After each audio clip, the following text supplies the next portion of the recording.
आज या ठिकाणी चिंचणी या ठिकाणी आहेत. माझ्यासोबत आहेत वाखरी जिल्हा परिषद गटामध्ये इच्छुक असणारे उमेदवार मयूरताई बागल. मयूरताई, आज तुम्ही चिंचणीमध्ये आहात, तर कसं वाटलं एकंदर तुम्हाला इथं आल्यानंतर? मी आज चिंचणी या गावात गाव भेट घेण्यासाठी आले होते. पाऊल टाकताच मला असं या गावाचं पर्यटन छानच वाटलं आणि मग आकर्षक वाटलं. या गावचे रस्ता, झाडे बघून खूपच आनंद झाला.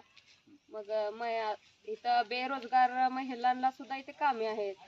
मग म्हणजे जेवण करण्यासाठी ह्याच्यासाठी आलेल्या महिलांना ह्यांनी इथं काम हे ठेवलंय. त्यांनी बाहेर रोजगार मिळते, संधी मिळते.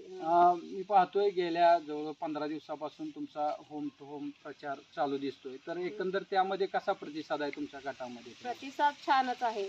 जसं आता विष्णुभाऊ आणि दाजींचं जनसंपर्क आहे, त्यांनी जनतेची सेवा केली, तसंच मला पण ही तशी सेवा करायची पुढं. मला खूप अनुभव आला की त्यांनी म्हणले, मी बागल म्हणलं तर म्हणते हा आपलेच पाहुणे आहेत, ते आपलेच, त्यांनी आपल्याला सहकार्य केले. तसंच मला त्यांची सेवा करायची संधी दिली. किती गाव आपण आतापर्यंत केलेले आहेत गेल्या 15 दिवसामध्ये? कसं तुम्ही कुठून सुरुवात केली होती साधारण? आपण आता सुरुवात पहिल्यांदा तरडगाव. तरडगाव मध्ये गेल्यावर पहिल्यांदाच तिथं मी गेले. त्यातल्या ग्रामस्थांनी सांगितलं असं असं ताई आमच्या गावाला रोड नाही.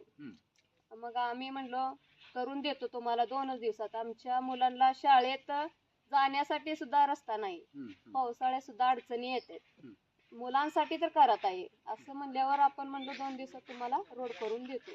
ते म्हणले हो चालतंय. त्याप्रमाणे रोडचं काम तुम्ही केले. अजून काय तुमच्या डोक्यात आहे की बाबा ह्या पुढच्या काळात तुम्हाला काय वाटतंय की काय करायचं अजून आहे यात, किंवा काय तुमच्या डोक्यात आयडिया वाटतात?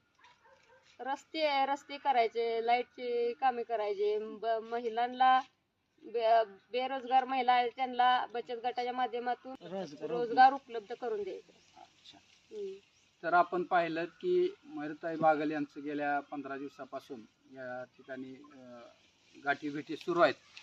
तर आपल्या वतीनं ताई तुम्हाला शुभेच्छा आहेत. तुम्ही या पुढच्या काळातही असंच आपलं काम सुरू ठेवा.